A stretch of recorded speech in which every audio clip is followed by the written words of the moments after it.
this computer. Okay. Ya.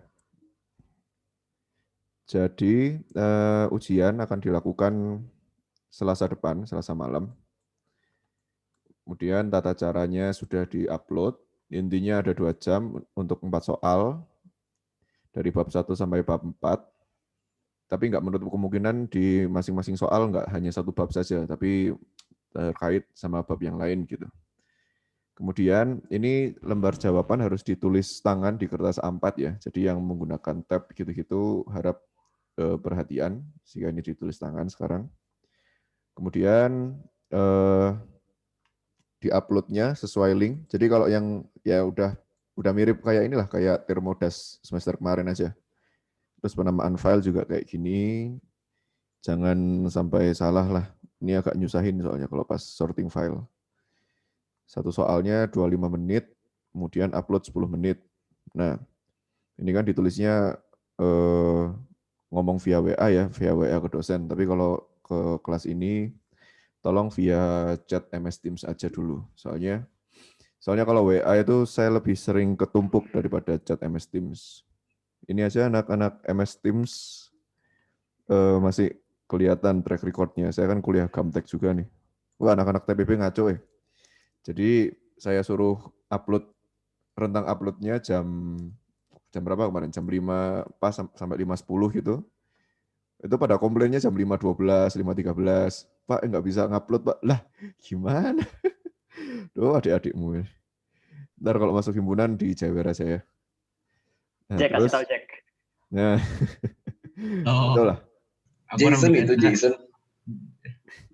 Jason itu urusan Jason nanti. Oh, yang saya ingat banget tuh pas Thermodas semester kemarin kan ini ya, yang multiple choice UP1 ditutupnya ngikutin 17, misal 17.00 gitu, berarti kan 16.59 udah tutup kan. Ternyata banyak yang mikir sampai 17.00, 59, detik ke 59 gitu. Nah itu masih masuk akal lah. Tapi yang anak-anak TPB ini nguploadnya di luar batas waktu, ya pasti nggak bisa lah. Ntar Jason ketua meskining Pak, dia udah nyalonin Pak. Kok masuk akal tapi nggak diterima Pak alasannya Pak? Wah, dipikir yang megang termo cuma saya aja. Ya? Oke, terus back to topic.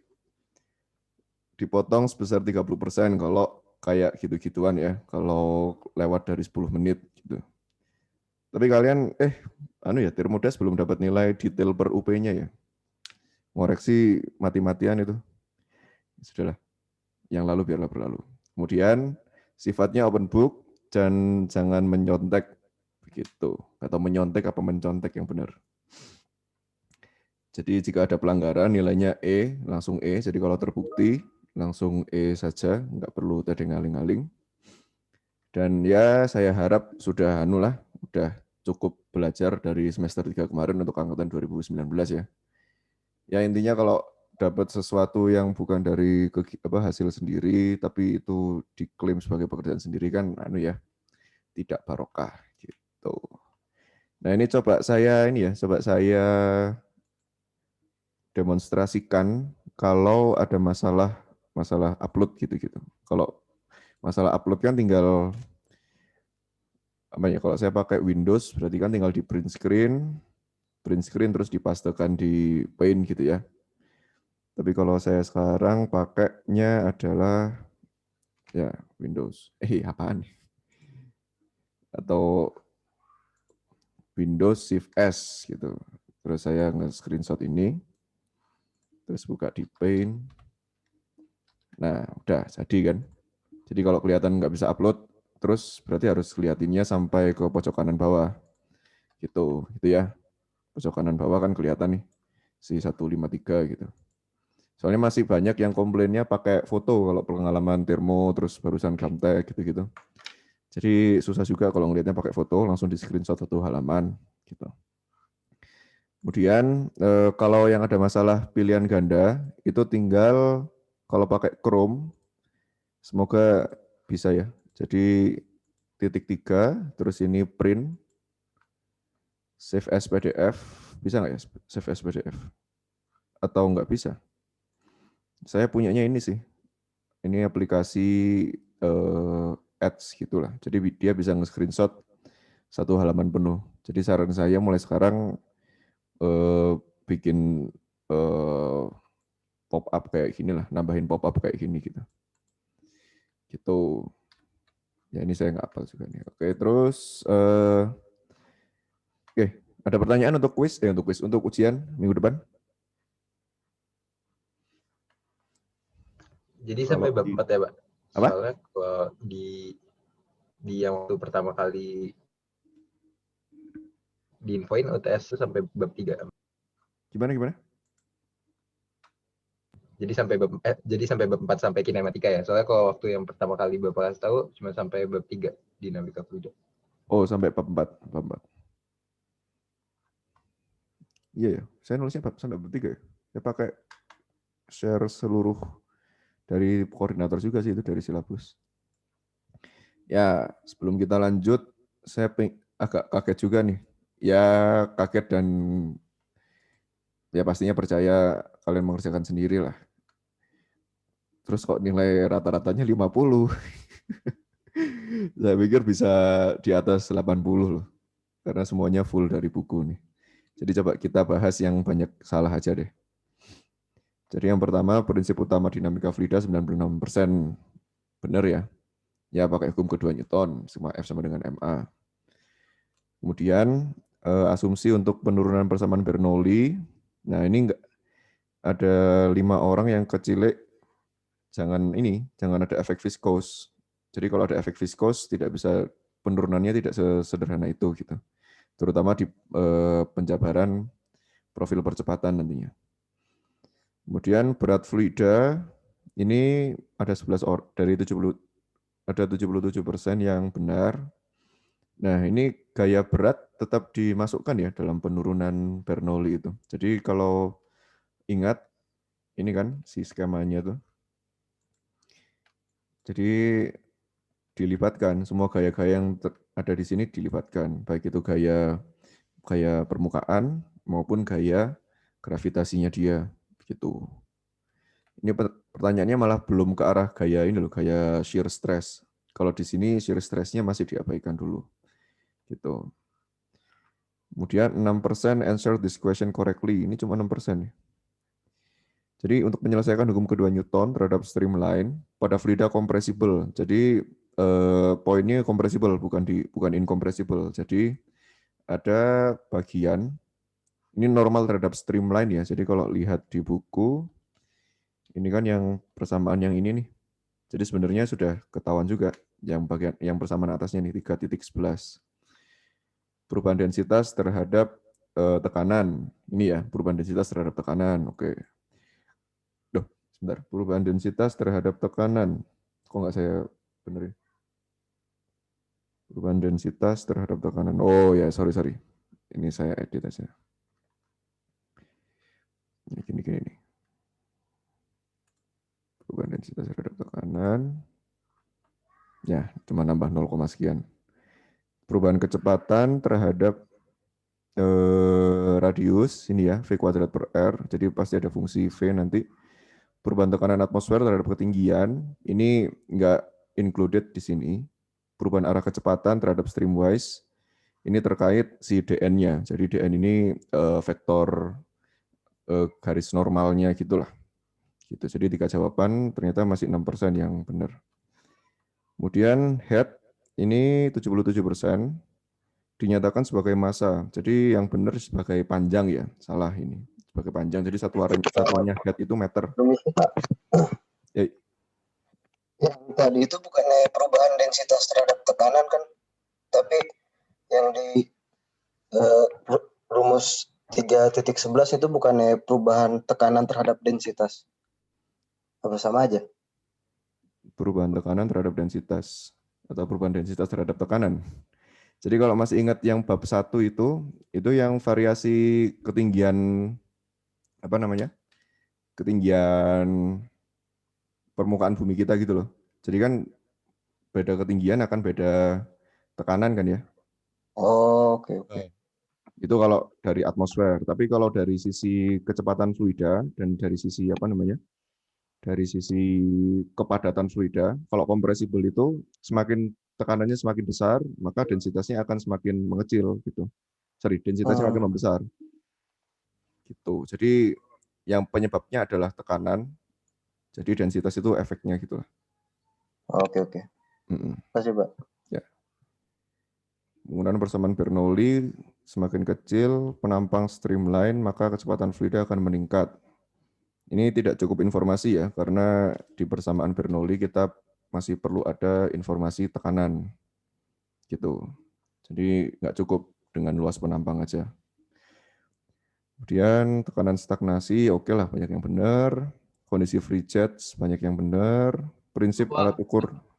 Sebenarnya Pak, itu berarti kalau tekanannya meningkat berarti nggak selalu disertai sama pengurangan tekanan Pak ya? Soalnya saya kira gitu, makanya walaupun P-nya nggak diketahui masih bisa.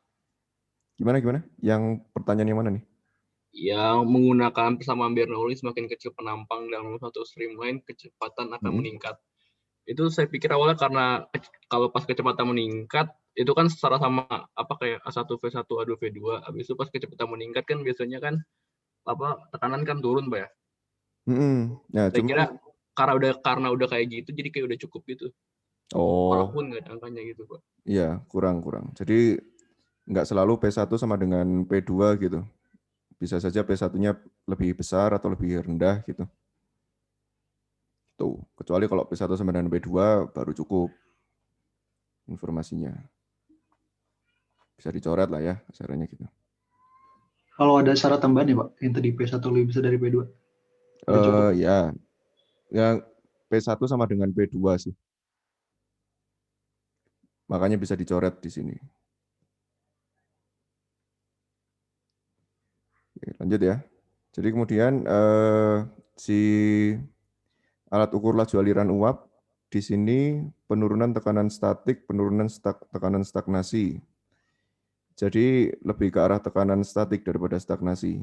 Kita fokusnya kepada pembacaan tekanan statiknya nantinya gitu. Kalau dicek di video yang saya setel kemarin. Kemudian alat ukur laju aliran fluida ini di dalam satu penampang ya, di dalam satu penampang. Jadi 3 yang atas mayoritas kok banyak yang salah ternyata. Jadi yang 3 bawah ini lebih ke arah open space gitu. Open channel. Pak. Ya. Nozzle tuh bisa dijadiin alat ukur? Bisa. Oh. Baru Itu tahu. kan tujuannya untuk sebentar. Saya kira cuma aplikasi kayak misalkan di roket gitu, Pak. Oh, enggak. Saya kira gitu doang. Tujuannya kan untuk nurunin tekanan si ini tuh. Jadi kan dengan adanya nozzle, dia langsung menurunkan tekanannya di sini. Oh, itu bukan orifice ya kemarin ya? Ini ada 3 nih, orifice, nozzle, venturi. Oh iya sih. Oh iya. Oke, Pak. Yuk. Sebuah aliran energi line ini akan konstan selalu lebih besar, 9%. Ini kayaknya langsung ngisi 3-3-nya ya. Jadi tekanan statik aliran itu enggak nggak akan berubah kalau posisinya seperti yang ada di buku gitu. Kalau nggak ada daya masukan ya, kalau nggak ada daya masukan tekanan statiknya akan sama aja. Kemudian untuk 17% ya ini nanti saya review coret-coretannya aja lah. Kemudian yang NFPA ini, National Fire Protection. Nanti saya cek coret-coretannya, tapi sebenarnya sederhana semua Bernoulli ini. Kemudian sisanya 70%, ini masih ada yang salah juga ya. 70% streamline, straight line, path line. Jadi kalau yang path line ini garis imajiner yang dari awal sampai akhir, kemudian untuk straight line itu history, jadi historinya. Kemudian kalau streamline itu kecepatan terhadap vektor kecepatan terhadap garisnya itu harus tangensial. Oleh rendian Lagrangian nggak ada masalah. Percepatan ini oke lah ya. Ada yang kebalik berarti. Kemudian penampang berupa difusor percepatan konvektif akan positif. Jadi kan dVdx atau dUdx tergantung kita nulis dimensinya, nanti saya cek coret-coretannya itu membesar gitu. Kemudian material derivatif 70% oke. Analisis kinematika fluida. Nah, ini yang mungkin konsepnya perlu Jadi masa atur itu sebenarnya definisinya sistem itu juga kalau di dalam mekanika fluida. Jadi sistem kan adalah partikel massa yang kita tinjau kan. Jadi kalau masanya kita geret ngikutin si teorema transport Reynolds, itu kata lainnya adalah si massa atur itu. Gitu. Jadi bukan massa atur yang kita lihat bukan yang terconfine dalam suatu sistem piston silinder gitu. Notasi B ini adalah sifat intensif, oke. Terus kondisi aliran fluida steady, maka yang bisa dinolkan yang kontrol volume ya. Jadi yang ruas kiri yang sistem itu ini masih dikit yang salah. Oh, enggak banyak juga yang salah ternyata. Jadi kontrol surface enggak sih, lebih ke arah kontrol volumenya di persamaan yang di sini. Gitu. Oke. Ya, jadi mungkin kalau McFlu soalnya nggak akan banyak teori, tapi kenapa saya membahas kuisnya teori, ya karena pas ujian nggak kebahas si teorinya itu. Intinya kan saya ingin ada, ini ya. Pak, izin saya Pak. Ya. Kalau misalkan di McFlu itu tuh tekanan atmosfer itu tetap diperlukan untuk menjadi tekanan absolut nggak sih Pak?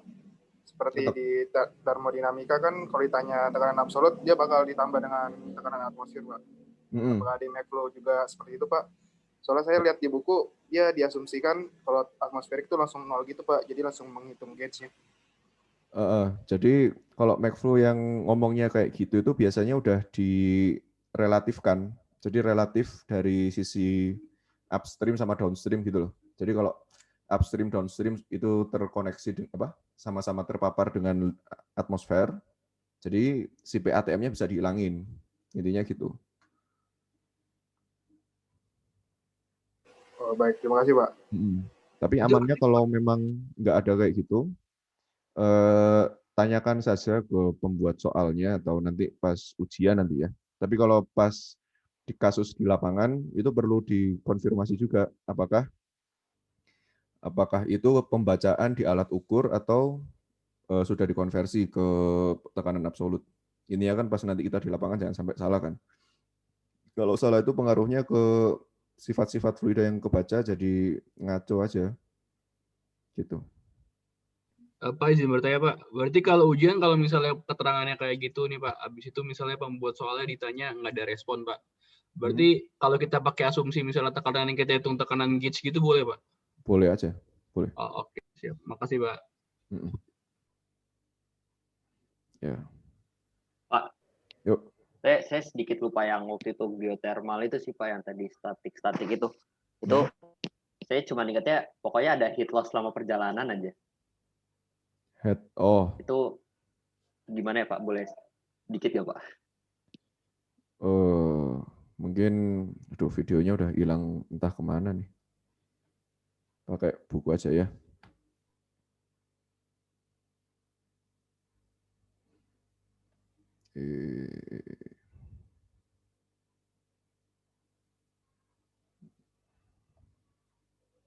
Ya, jadi kan si alat ukurnya di geothermal itu kalau bayangin itu ya nggak cuma di pipa geothermal aja lah, di seluruh pipa yang perlu diukur alat laju alirannya.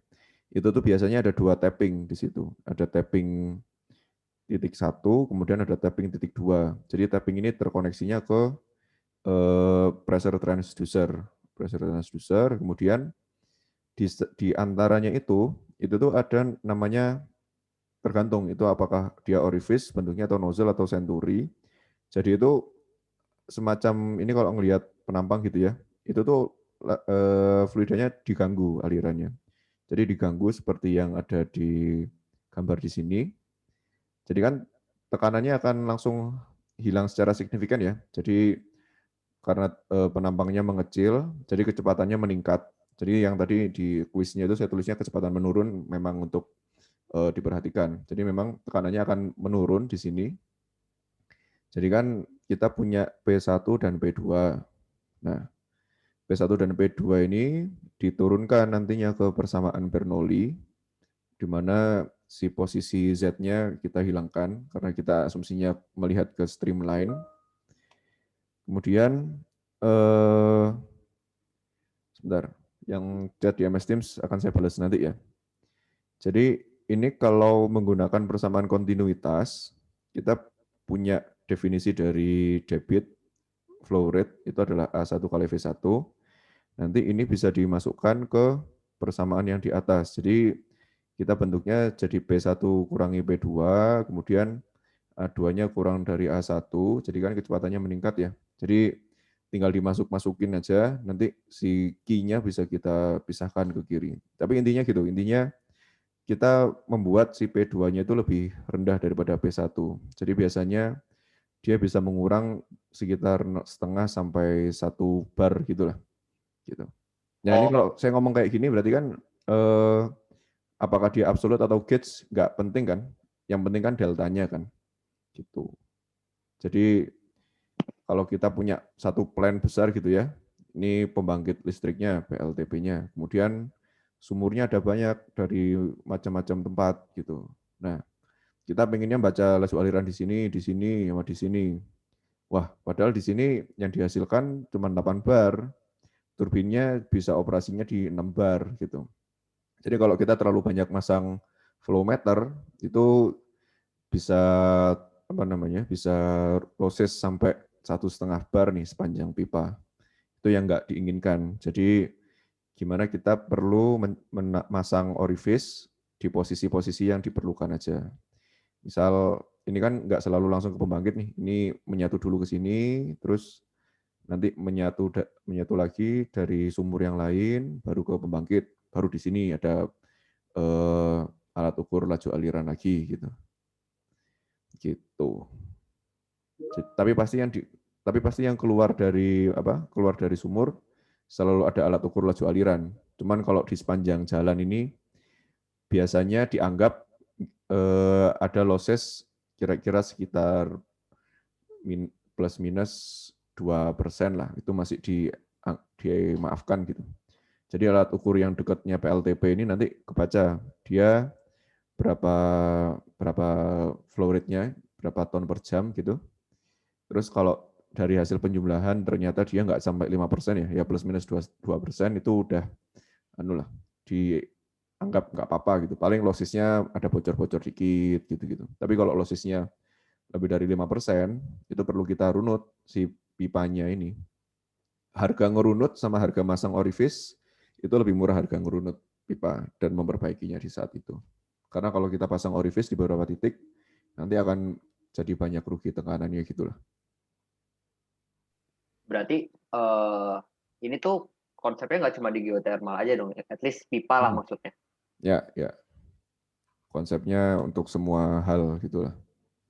Oh, oke Pak, terima kasih Pak. Oke, kita masuk materi ya.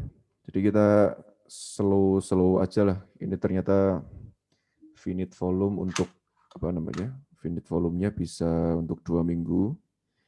Tapi bahasannya menurut saya bisa untuk 1,5 pertemuan lah. Ya, jadi analisa volume atur ini itu merupakan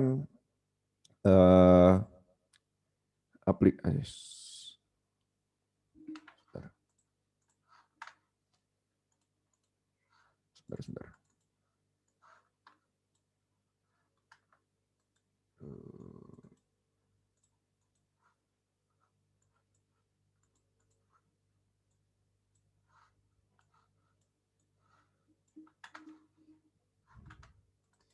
Finite control volume analysis. Jadi analisis volume atur finite, jadi bukan infinite.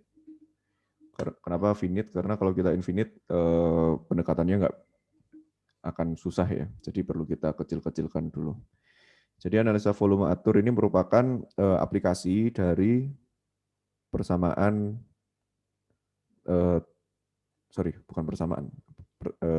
aplikasi dari teorema transport Reynolds, gitu. Di mana si teorema transport Reynolds ini bisa kita tuliskan sebagai berikut. Jadi kalau lupa, nggak usah khawatir, tinggal nyontek buku aja. Tapi kalau saya mungkin membiasakan diri untuk berteman dengan persamaan-persamaan di mekanik fluida. Jadi yang kita tahukan adalah sifat ekstensif dari sebuah sistem. Kemudian kita selalu meninjaunya adalah material derivatif atau perubahan sifat sistem itu terhadap waktu. Itu dipengaruhi dua hal. Yang pertama adalah dari sisi perubahan sifat di kontrol volume atau volume atur. Kemudian ini adalah B, jadi B itu sifat intrinsik, kemudian dikalikan dengan rho dV-nya. Rho dV ini adalah massa. Jadi massa ini diintegralkan terhadap seluruh area yang akan kita tinjau begitu. Jadi sebagai review juga bahwa B kapital itu adalah sifat ekstensif ya, seperti ini. Jadi intinya sifat intensif itu tidak tergantung terhadap si masanya dia, begitu. Gitu. Jadi sebenarnya ini tuh mirip sama yang di kiri, tetapi karena kita ingin melihatnya tidak ada fungsi dari massa partikel, karena kita kemarin kalau masih ingat ini suatu sistem, kemudian sistem pada waktu T plus delta T ada di sini. Jadi kita meninjau kontrol volumenya ada yang di sini, kemudian ada laju aliran yang masuk keluar dari kontrol surface, begitu. Nah, jadi ruas kiri ini adalah massa dikalikan dengan sifat intrinsiknya, ekstensif intensif, ya. Kemudian nanti ditambahkan dengan apa yang tembus atau masuk dari si kontrol surface tadi. Nah, di sini bentuknya adalah sebagai berikut. Dan kita mulai lagi juga dari massa sifat intensifnya, kemudian dikalikan dengan rho, kan maunya dV juga ya, tapi kita pakainya adalah seperti ini, dikalikan dengan rho V dot vektor N, dikalikan dengan dA-nya, gitu. Ya, jadi dA ini diintegralkan terhadap seluruh bagian kontrol surface-nya, gitu. Jadi ini tuh bisa kita ganti dengan sifat-sifat yang akan kita tinjau. Jadi dalam bab 5 ini kita akan meninjau 4 hal. Yang pertama adalah konservasi massa. Jadi si B system itu nanti kita gantikan dengan massa gitu. Kemudian yang kedua adalah konservasi momentum. Jadi momentum kan massa kali kecepatan ya, M kali V gitu. Nah, M-nya ngikutin yang sebelumnya, terus tinggal dikalikan dengan V. Kemudian konservasi momentum ini ada linear momentum. Linear momentum itu yang massa kali kecepatan. Kemudian yang satu lagi adalah moment of momentum. Jadi semacam torsinya lah. Moment of momentum begitu. Kemudian yang ketiga, kita akan meninjau dari sisi energi. Dari sisi energi, konservasi energi kan berarti hukum satu termodinamika, di mana energi terkonservasikan. Kemudian yang keempat adalah irreversibilitas. Itu hukum kedua termodinamika, begitu. Jadi nanti kita akan meninjau satu-satu si B kapital sama termodinamika, sama B kecilnya akan kita ganti apa gitu. Nah yang pertama persamaan konservasi massa gitu. Jadi persamaan konservasi massa kalau di buku itu adalah bab 5.1.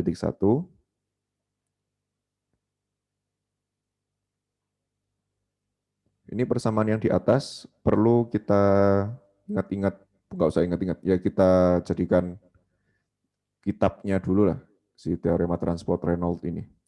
Jadi sistem yang kita tinjau itu memiliki massa, di mana massanya adalah, notasinya adalah M system gitu. Jadi ketika kita mau tahu laju perubahan massa terhadap waktu,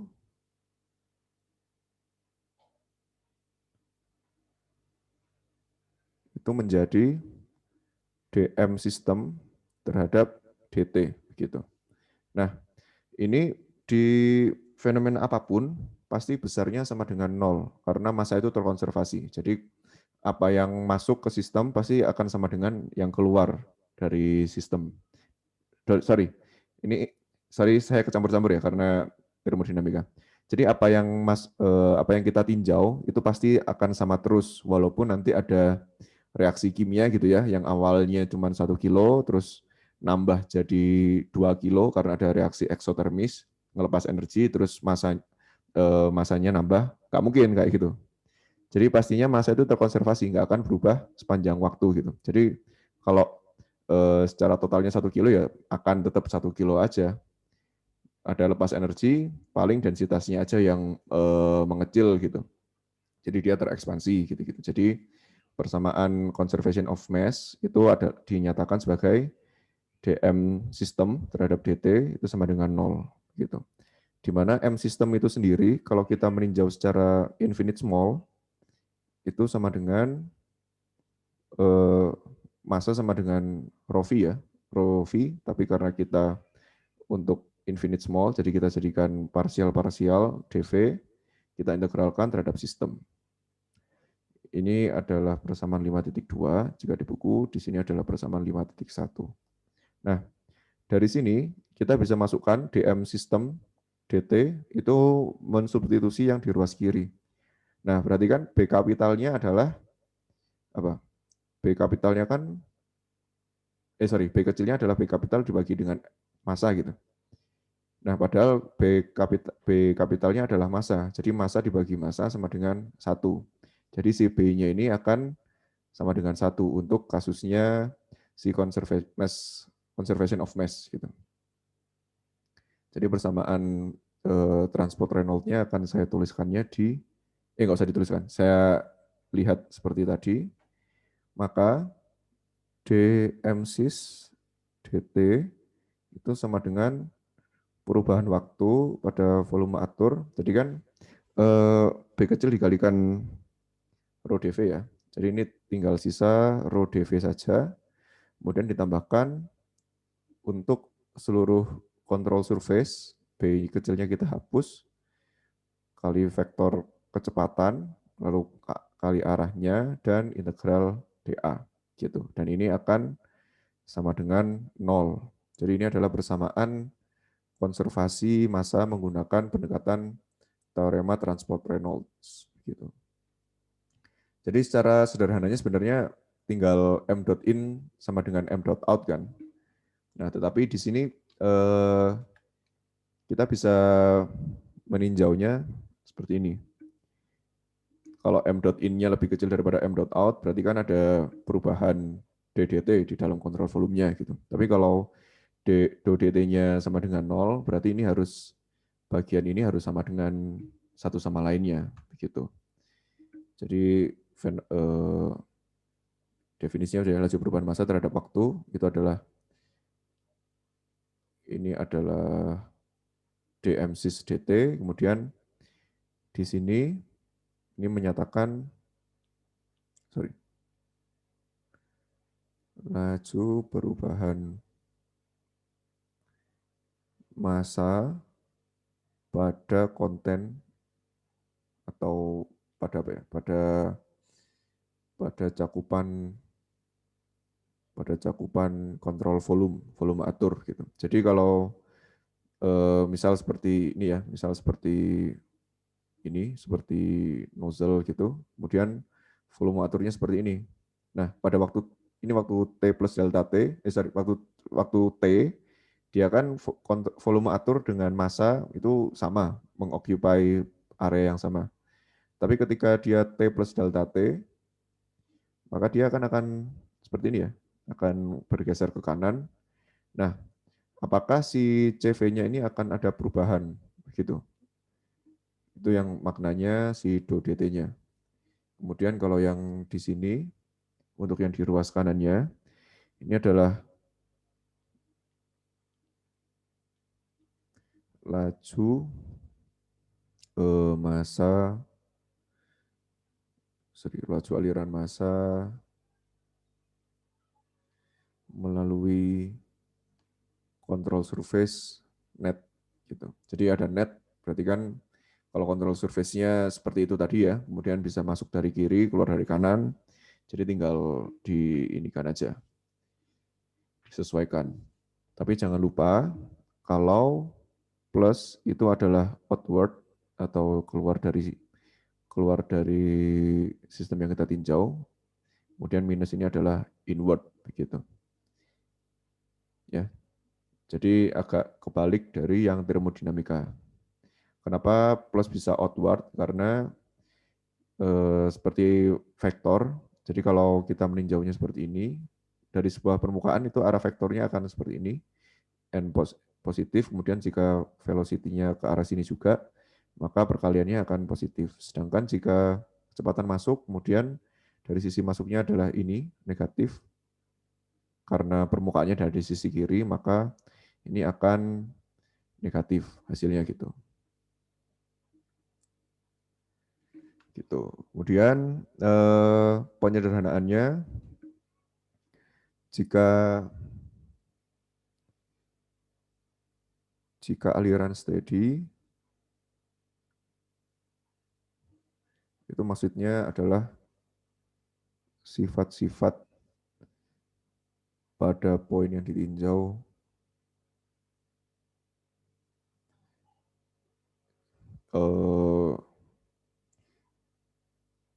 konstan gitu, maka akan sama dengan 0 intinya gitu. Jadi nanti tersisa yang di bagian kanannya aja. Ini bisa juga dijabarkan sebagai nantinya sigma m dot out dikurangi sigma m dot in gitu. Ya. Kemudian penjabarannya lagi, di mana m dot itu kan sama dengan rho dikalikan dengan volumetric flow rate-nya ya. Jadi ini adalah mass flow rate, di mana Q itu adalah debit kan ya, luas area dikalikan dengan kecepatan gitu. Ini perlu ditempelkan juga di kepala kita nantinya setelah lulus. Ini harus salah satu rumus yang bisa dikeluarkan secara cepat. Jadi m dot itu bisa dinyatakan sebagai rho kali v, vektor kecepatan untuk arah A pada untuk semua bagian dA seluas A begitu. Nah, tapi yang menjadi masalah adalah si V-nya ini, bukan menjadi masalah lah, menjadi perhatian. Jadi V-nya ini harus dipastikan merepresentasikan sistem gitu.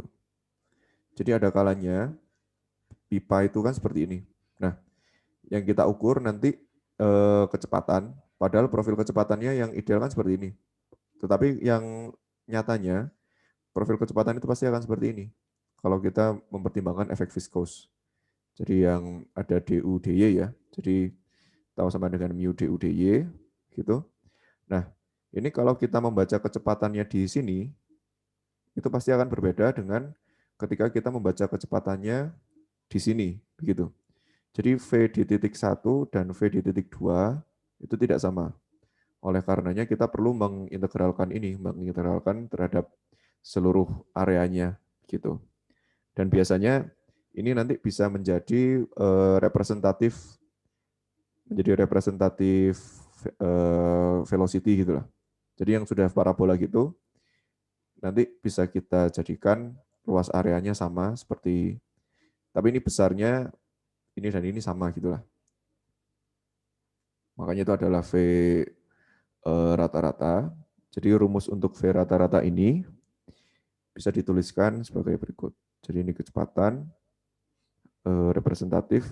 Jadi kan intinya rho AV gini ya. Ini sepanjang A, kemudian ini rho vektor kecepatan dikalikan dengan arah, kemudian dA. Nah, setelah dari sini, kalau kita mau mencari V rata-ratanya atau V bar, maka si rho A-nya bisa kita pindah ke ruas kanan. Jadi A-nya kita pindah ke ruas kanan menjadi seperti ini. Ini untuk mencari besar dari kecepatan rata-rata. Kalau konteksnya kita diminta untuk menentukan kecepatan rata-rata dari fluida yang mengalir di situ. Ini persamaan 5.7, kemudian di atas ini persamaan 5.6. Ada lagi enggak? Yang ini tuh gabungannya persamaan 5.5, terus 5.3. Ya, ini adalah 5.4 gitu. Ya, nggak usah diapalin, tinggal yang penting bisa menjelaskan makna fisiknya seperti apa gitu. Nah, ini aplikasinya ada 3 untuk konservasi massa sesuai yang diterangkan di buku Munson. Itu yang pertama adalah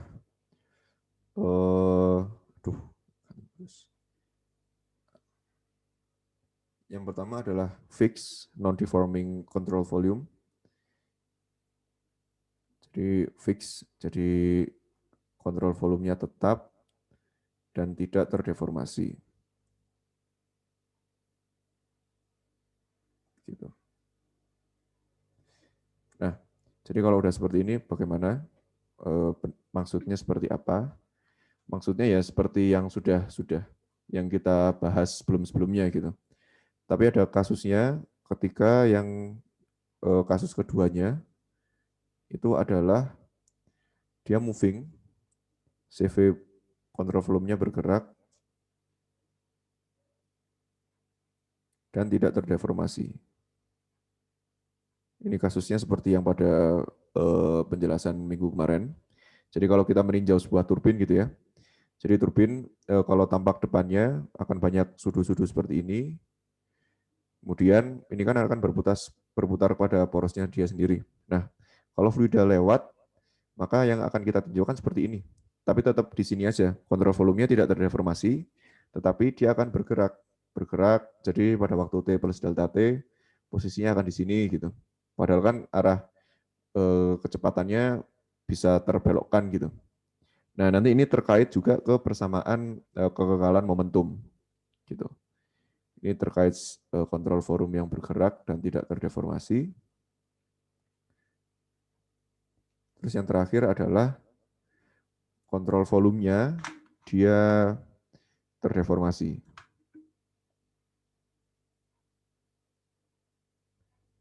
CV-nya terdeformasi. Jadi yang kita tinjau akan berubah-berubah. Jadi kalau mau ngecek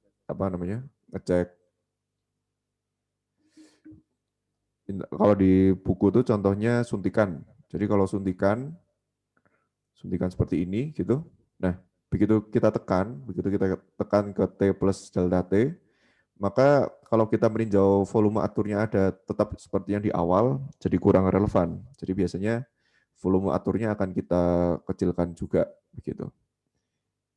Gitu. Jadi istilah-istilahnya mungkin akan ada yang sedikit bertentangan dengan yang di termodinamika, tapi prinsipnya seperti itu. Yang fundamentalnya tetap di termo, tetapi di sini maksudnya kontrol volume terdeformasi itu bukan massa atur juga ya. Jadi kalau massa aturnya massa aturnya disuntikan tadi, nggak bisa karena bakal ada yang keluar juga kan di sini. Gitu. Jadi ini istilahnya adalah deform control volume gitu. Nah, untuk aplikasi-aplikasinya di sini kita perlu melihat beberapa contoh soal. Beberapa contoh soalnya yang ada di buku lah. Jadi nanti kalau susah baca yang di buku bisa sambil nonton video gitu harapannya. Bentar, catatan saya hilang tadi. Udahlah. Jadi kita buka di buku.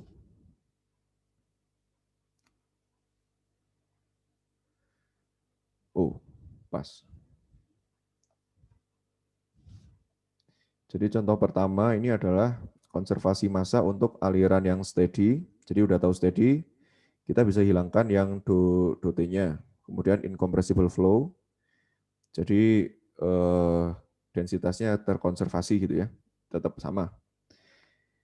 Jadi ini contohnya adalah great dangerous to worker in confined space karena perlu adanya pergantian udara gitu. Jadi perlu adanya ventilasi. Karena kalau terus-terusan di situ, maka akan tinggi kandungan CO2-nya. Jadi ini kasusnya mirip dengan pandemi kita sekarang. Jadi kalau ada orang tanpa gejala, OTG gitu, ada di suatu ruangan yang tidak ada ventilasi, maka dia akan terus-terusan menghasilkan si udara hasil pernafasan yang mengandung si virus. Jadi standarnya CO2 itu di 1000 ppm. Jadi kemarin saya sempat jadi asesor ruang fasilitas di FTMD, dihitung jumlah jendelanya berapa dan harus ada pergerakan fluida di sana, harus ada pergerakan udara gitu. Jadi ini harus ada a complete change of the air every 3 minutes. Jadi istilahnya kalau di bidang ASHRAE atau bidang pendinginan itu adalah ACH atau air change hour gitu. Jadi kalau ACH-nya, jadi kalau kayak gini kan harus tiap 3 menit benar-benar hilang gitu ya. Kalau yang di standarnya ASHRAE nggak seketat itu. Sebenarnya dalam 1 jam itu cukup 2 kali aja si air change hour-nya. Kemudian, oke, kita lanjut. Rectangular tank. Rectangular tank berbentuk kotak, tingginya 10 feet, square base 6 feet kali 6 feet, kemudian udaranya masuknya via ducting 8 inch dan keluarnya 4 inch begitu. Jadi kita perlu mencari exchange rate needed for this tank, berapa udara segar masuk atau istilahnya adalah fresh air. Jadi ada istilah fresh air, terus ada istilah juga return air. Jadi kalau kita ada di mall atau di rumah sakit gitu, melihat biasanya akan ada lubang untuk mengambil udara yang ada di dalam ruangan gitu. Jadi lubangnya itu untuk mengambil si return air. Sedangkan yang dimasukkan lagi ke dalam AC, ke dalam ruangan yang dikondisikan itu adalah fresh air. Kemudian perlu dihitung velocity of air entering and exiting the tank gitu. Jadi kalau lokasinya sesempit ini, jadi ada standar juga terkait kecepatan angin atau kecepatan udara mengenai tubuh kita gitu. Jadi kalau terlalu kencang bisa nggak nyaman juga, bisa jadi penyakit juga gitu ya.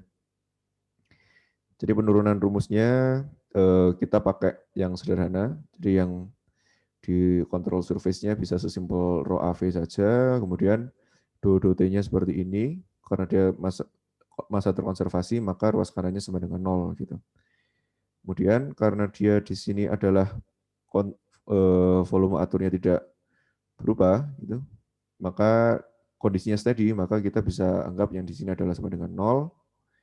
Kemudian sisanya tinggal kita lanjutkan. Nah, karena tadi adalah asumsinya incompressible, maka densitas ini bisa kita anggap sama. Jadi tersisa debit aja. Jadi tinggal tersisa debit, V out A out sama dengan V in A in. Jadi didapatkan bahwa kecepatan untuk keluarnya sebesar ini dan kecepatan masuknya sebesar ini gitu. Jadi sesederhana itu sajalah untuk mencari kecepatan. Kemudian ini ini adalah standar CFM ya. Jadi standar udah dibahas juga ternyata di sini. Jadi kalau di standar ASHRAE itu American Society of Heating, Air Conditioning and ASHRAE Air Conditioning Engineer. Jadi standar udara segar itu seharusnya di sekitar 70 sampai 80 CFM lah, nggak perlu sampai setinggi 120 ini. Gitu. Tapi kalau dari sini ya ketahuan, kita butuh udara segar sebanyak 360 feet kubik selama 3 menit. Jadi ini CFM ya berarti cubic feet per minute gitu. Cubic feet per minute. Tuh contoh yang paling sederhana. Kemudian contoh selanjutnya ini pada kondisinya adalah massa yang compressible, jadi densitasnya tidak bisa kita coret gitu ya. Jadi penyederhanaan dengan flow-nya steady, ini adalah udara masuk antara dua section in a long straight. Kemudian average air velocity-nya adalah 1000 feet per second. Jadi ini kecepatannya sangat tinggi. Maka karena kecepatannya sangat tinggi, ini nggak bisa ditinjau sebagai fluida incompressible. Gitu. Jadi harus melihat kondisi-kondisi kerjanya juga. Nah ini kan sudah ada infonya, dia temperaturnya sekian, terus tekanannya P1, P2 sekian. Yang perlu kita hitung adalah average air velocity at section 1 gitu. Jadi yang ini kan punya nilai kecepatan di sini, punya nilai kecepatan di sini. Intinya kita ingin mencari nilai kecepatan dia itu setaranya berapa sih si yang ada di sini itu. Nah, jadi dari persamaan awal mengenai teorema transport Reynolds, kita tidak bisa mengabaikan si faktor densitasnya. Jadi yang kita tinjau adalah m dot gitu, m dot 1 sama dengan m dot 2. Jadi yang seperti ini, rho-nya itu nggak bisa kita coret. Tapi kita bisa mencoret A-nya karena luas areanya sama, si luas penampangnya sama ya. Gitu. Jadi bisa kita sederhanakan menjadi berikut. Kecepatan rata-rata di titik 1 sama dengan rho 2 per rho 1 kali kecepatan rata-rata di 2. Gitu. Jadi kalau saya di catatan nulisnya adalah vektor seperti ini, kecepatan vektor itu maksudnya V kapital ya kalau di buku. Sedangkan kalau saya nulisnya V bar, jadi V rata-rata. Dan kalau saya nulis kecil, itu elemen kecepatan sumbu Y, itu V kecil. Oke, jadi untuk mencari nilai nilai densitasnya, kita menggunakan persamaan gas ideal. Ini saya lupa bahasanya di termodasar atau di rekayasa termal ya. Jadi banyak persamaan itu nggak hanya ideal gas saja, ada persamaan bentuk-bentuk persamaan yang lainnya. Tapi pada umumnya kita pakai ideal gas kalau terkait compressibility chart gitu ya. Nah, jadi kita substitusikan nilai rho-nya menjadi bentuk berikut. Dan nanti kita bisa coret si R-nya, T-nya beda ya, T1 sama T2-nya beda, ada penurunan temperatur. Kemudian P-nya juga beda, udah diketahui semuanya informasinya. Gitu. Oke, kemudian conservation of mass to fluids. Jadi to fluids ini arahnya lebih ke nantinya, ke rekayasa termal. Jadi udara yang masuk ke lingkungan kita itu sebenarnya udara lembab, yang bukan udara yang masuk ya, maksudnya udara di lingkungan kita adalah humid air, jadi ada kandungan air di dalamnya. Jadi kasusnya adalah dehumidifier. Oke. Jadi satu dehumidifier, tapi ini masih belum ke analisis itu ya, analisis campuran tak bereaksi namanya. Nanti di rekayasa termal. Jadi udara masuk besarnya 600 pon per jam. Kemudian yang keluar ada di laju 3 pon per jam di sini. Jadi terus keluarnya lagi kita perlu tahu berapa si udara kering yang keluar dari dehumidifier. Jadi sudah bisa diprediksi juga ya kalau tinggal m dot in sama dengan m dot out. Nah, cuman yang menjadi perhatian menarik adalah kita tidak melibatkan si M.4 dan M.5 karena ini kan cuman perpindahan energi aja ya. Jadi cuman perpindahan energi aja. Pastinya nanti di sini ada proses pendinginan sehingga uap air yang ada di dalam udara itu akan terkondensasikan gitu. Tapi kita nggak melihat si air pendinginnya gitu. Tapi nanti kalau analisis rekayasa termal pasti harus dimasukkan semuanya lah, biar kita bisa menghitung temperatur di sini butuhnya berapa gitulah. Jadi konversi energi itu menarik lah, dari termo, terus dari McFlow, dari perpan, nanti dijadiin satu di rekayasa termal. Kemudian nanti kita bicara komponen-komponennya ke sistem konversi energi.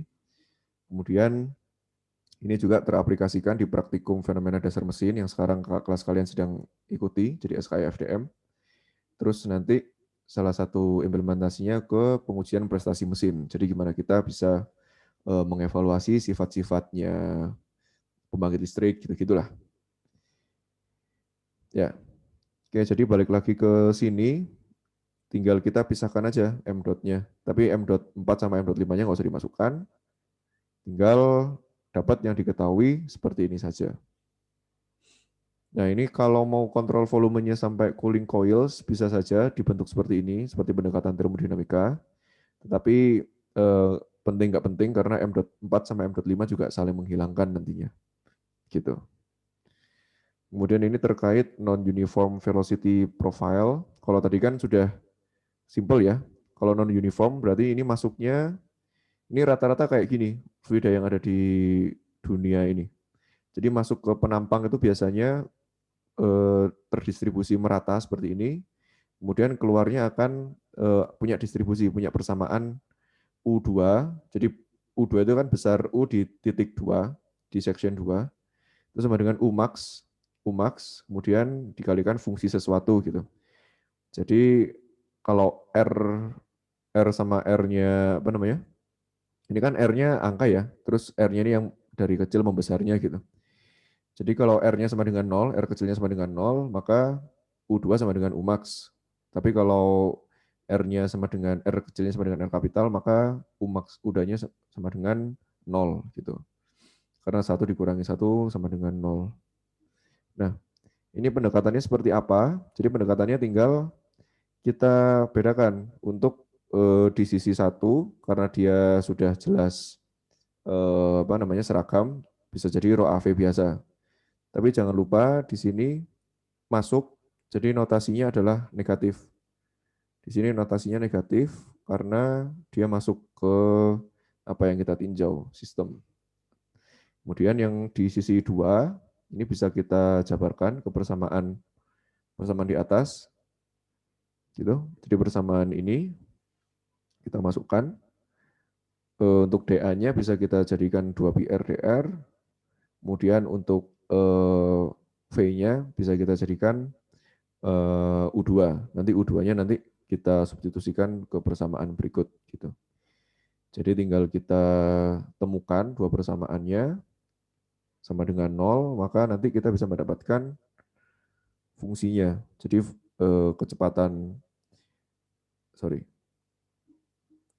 Jadi nanti bisa dapat persamaan yang di bawah inilah.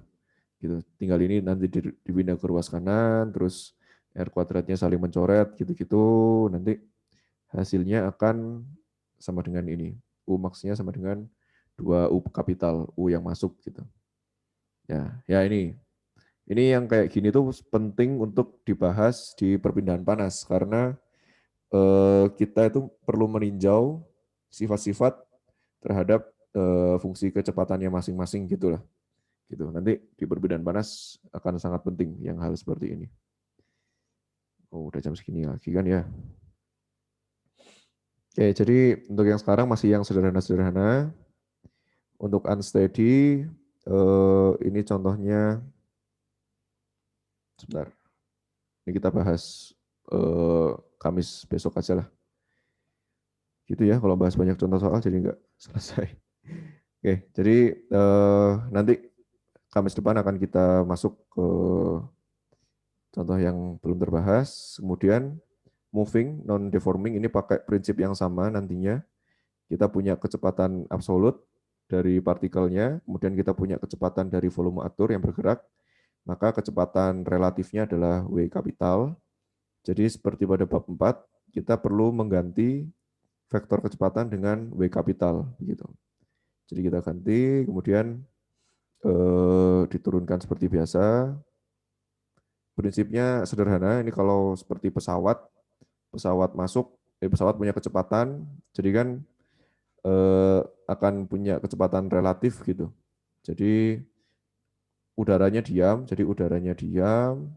terus kecepatan pesawatnya sama dengan sekian, maka kecepatan relatifnya itu sama dengan besarnya sama dengan V-plane-nya. Sedangkan udara yang keluar dari nozzle ini pasti akan jauh lebih cepat. Jadi udara yang keluar dari nozzle kan 1050 nih contohnya. Jadi perlu kita tambahkan 971. Jadi kecepatan relatifnya 2021 km per jam. Gitu. Nanti tinggal kita masukkan seperti biasa yang T kalau tidak ada kalau dia steady pada time average basis tinggal dinolkan, nanti kita fokusnya di sini. Kemudian kita bisa membandingkan yang masuk dan yang keluar gitu. Jadi ini untuk yang m.fuel in, kita kan ingin melihat si m.fuel in terus keluarnya menjadi emisi gitu ya. Gitu. Contohnya oke, nanti Kamis selanjutnya kita bahas lagi. Tapi ini sedikit mempreview kalau linear momentum seperti yang saya bilang tadi itu adalah masanya kan rho dv ya. Massa dikalikan kecepatan. Jadi yang B kapital kita ganti V do V, kecepatan, rho dikalikan dengan dv volume. Itu nanti setara dengan semua gaya-gaya yang bekerja kepada body tersebut gitu. Ini nanti akan jauh lebih menarik daripada yang bersamaan momentum karena kita berbicara contoh nyatanya adalah turbin gitu-gitulah. Oke, untuk hari ini sekian dulu, sampai ketemu Kamis depan dan selamat belajar juga untuk mempersiapkan UTS di Selasa malam depan. Kurang lebihnya mohon maaf. Wassalamualaikum warahmatullahi wabarakatuh. Waalaikumsalam. Terima kasih, Pak. Terima kasih, Mbak. Terima kasih, Pak.